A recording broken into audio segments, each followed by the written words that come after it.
แม่ลูกแม่มัน132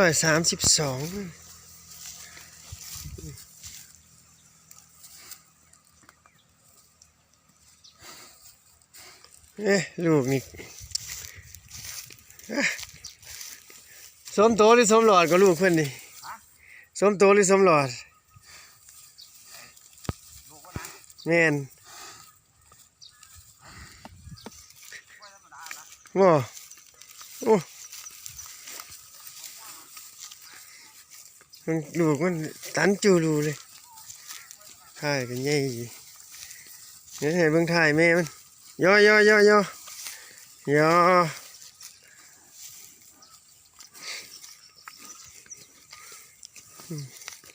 ถ่ายลูกตันจูรูแม่กับถ่ายมีเหนื่อยอยู่เฮ้ยล่ะห่วยนี่พอดี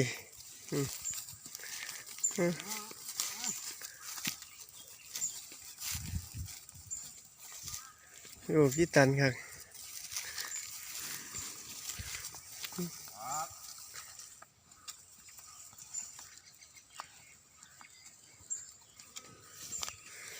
ท่านเห็นถ่ายอยู่เยอะ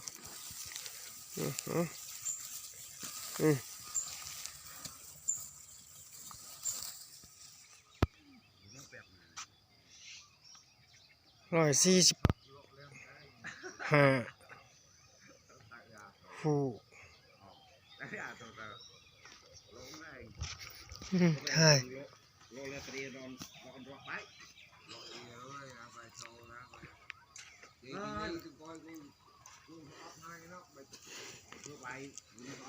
หูใหญ่คนเชียว20,000เด้อเดี๋ยวจังว่าเบิ่งเอา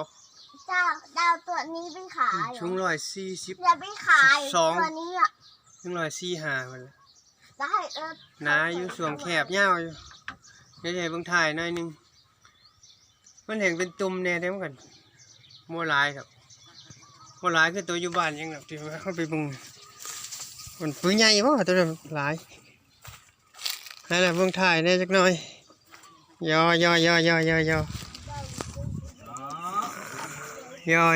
นี่ถ่าย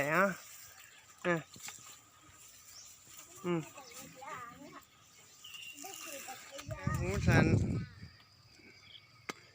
145ได้เด้พี่ในเมืองไทยแต่กี่มันเชื่องเดี๋ยวนี้มันคือสี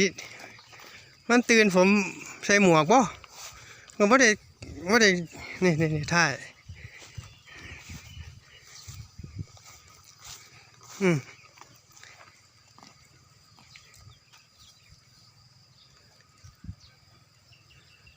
นี่ละเบิ่งไว้โดนเลย142รอดได้จักบาทจะกล้าเท่าไหร่อย่า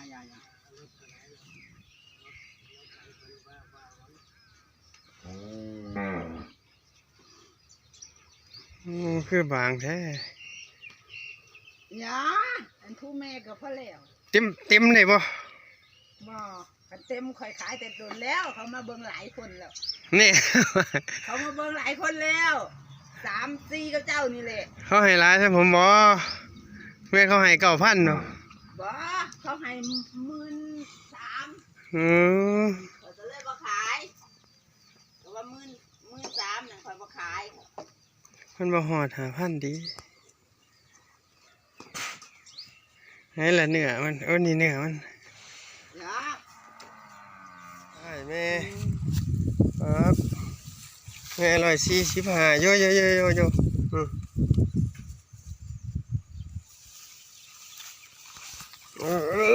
ไปใส่ละแม่เงาอยู่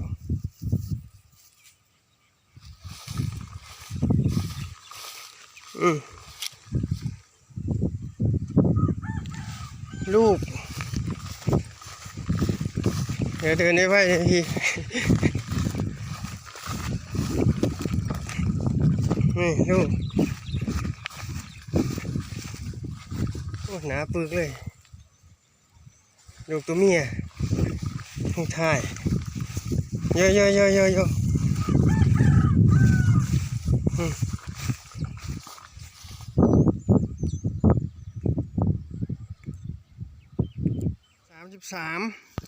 เปลี่ยนเดี๋ยวเล่ย่ายมาขาย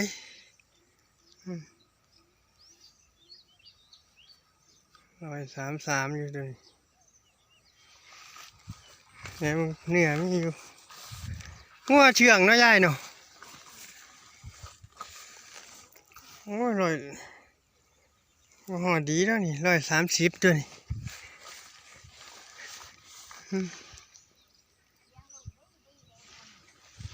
อันนี้ตัวหนึ่ง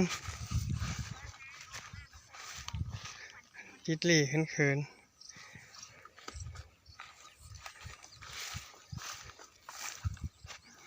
มีเนื้อแน่อยู่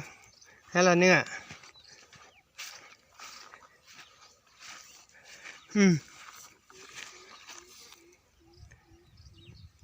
103เท่าไหร่132 33ตัวนี้ถึงแล้วก็มาสาวน้อย สาวน้อยคอยรักอันที่พ่อปีแล้วบ่เนี่ยปีนึงแล้วบ่เนี่ย115 1 2 3พัน115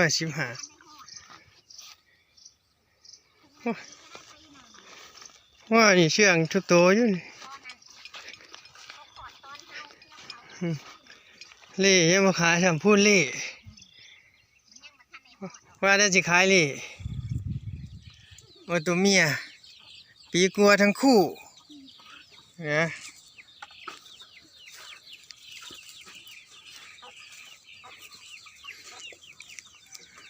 ปุเขาขึ้นเหลี่ยมเลยนี่ผูหลังมันเอ็นใช่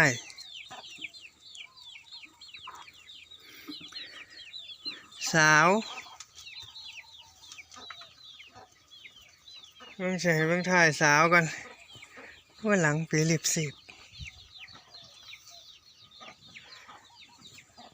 อะไรเอ้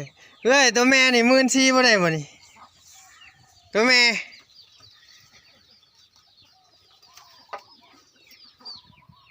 ตัวถึก18,000 32พอดีหลังมันเอ็น